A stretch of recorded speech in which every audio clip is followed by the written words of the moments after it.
ওয়ালাইকুম আসসালাম রহমতুল্লাহি ওয়া বারাকাতুহু। সম্মানিত সাব্বির হোসেন ভাই, আপনি খুলনা থেকে জানতে চেয়েছেন যে আপনি 5 বছর পর্যন্ত অসুস্থ, পানি ব্যবহার করা আপনার পক্ষে কঠিন, পানি ব্যবহার করলে ক্ষতি হয়, পানি শরীরে চলে আসে, আর আপনি উঠতেও পারেন না, বসে বসে শুয়ে ইশারায় নামাজ পড়েন, তাই তায়াম্মুম করেন। এখন এই যে দীর্ঘ সময় তায়াম্মুম করে নামাজ পড়তেছেন, এটা হবে কিনা? আলহামদুলিল্লাহ ওয়াসসালাতু ওয়াসসালামু আলা রাসূলিল্লাহ, মা বাদ। সম্মানিত সাব্বির হোসেন ভাই, আল্লাহু আকবার। আল্লাহ রাব্বুল আলামিনের কাছে খাস করে আপনার জন্য দোয়া করি যে মহান আল্লাহ সুবহানাহু ওয়া তাআলা আপনাকে সুস্থতা দান করুক এবং আপনার সকল প্রকার টেনশন, বিপদ থেকে মুক্তি দান করেন, নিরাপত্তা এবং শান্তির ব্যবস্থা করুন।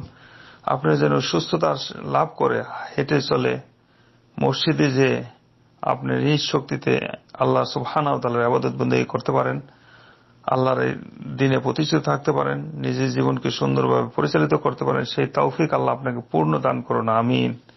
দান করুক সমস্ত মুসলিম ভাই বোনদেরকে। লা বাসা তাহুরুন আসালুল্লাহ আল আযীম রাব্বুল আরশিল আযীম ইয়াশফিয়াক। যে কত মানুষ অসুস্থ আছে, মানুষের দুঃখ দুর্দশা না শুনলে জানা যায় না। যারা আমার বয়স শুনে থাকেন তাদেরকেও বলবো আমাদের সাব্বির ভাইয়ের জন্য দোয়া করবেন আপনারা সবাই। আল্লাহ তাকে সুস্থতা দেখ এবং শেফা দেখ, তার সকল টেনশন দূর করে দিয়ে আল্লাহ সুবহানাহু ওয়া তাআলা তাকে যেন নিরাপত্তা দান করেন, যেন ইবাদত বন্দেগী সুন্দর করতে পারেন, আমিন। জি সম্মানিত সাব্বির ভাই, তায়াম্মুম তো ওই ব্যক্তির জন্যই যে ব্যক্তি পানি ব্যবহার করতে অক্ষম। এবং পানি ব্যবহার করতে অক্ষম কখন? যেমন মনে করেন যে পানি পাইল না, এটাও একটা অক্ষম, কোথাও পানি পাওয়া যাচ্ছে না, তখন কি করতে হবে? তায়াম্মুম করতে হবে।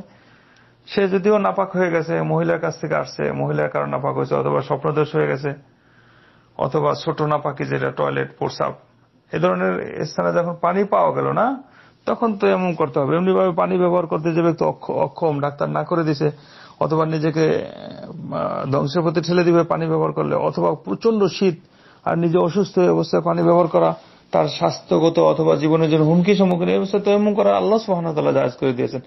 সূরা মায়দা খুলে দেখেন 6 নম্বর আয়াত, আল্লাহ রাব্বুল আলামিন এখানে অনেকগুলো সুন্দর বিষয় উল্লেখ করছেন। তার মধ্যে একটা হচ্ছে ফালাম তাজিদু মাআন ফাতায়াম্মামু সাঈদান তাইয়্যিবা, পানি না পাইলে তায়াম্মুম করো। তো এই সমস্ত ক্ষেত্রে তায়াম্মুম করা যায়। আপনি যেহেতু অনেক কষ্টে আছেন, দুঃখে আছেন এবং অনেক বিপদের মধ্যে আছেন, আপনি তায়াম্মুম করে নামাজ পড়বেন।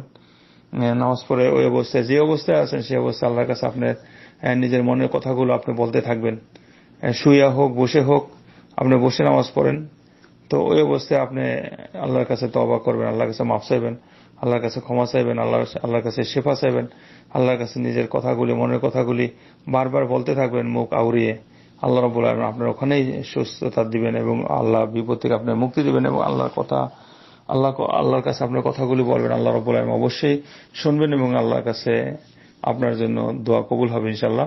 যেহেতু আপনি বিপদে আছেন, আল্লাহর কাছে দোয়া করি আল্লাহ রাব্বুল আলামিন আপনাকে সহ সকল মুসলিম ভাই বোন সবার বিপদ আপদ দূর করে দেয়, সবার প্রতি আল্লাহ রাব্বুল আলামিন খাস রহমত নাজিল করুন। হাযা ওয়া সাল্লাল্লাহু আলা নবিনা মুহাম্মদ। আসসালামু আলাইকুম ওয়া রাহমাতুল্লাহি ওয়া বারাকাতুহু।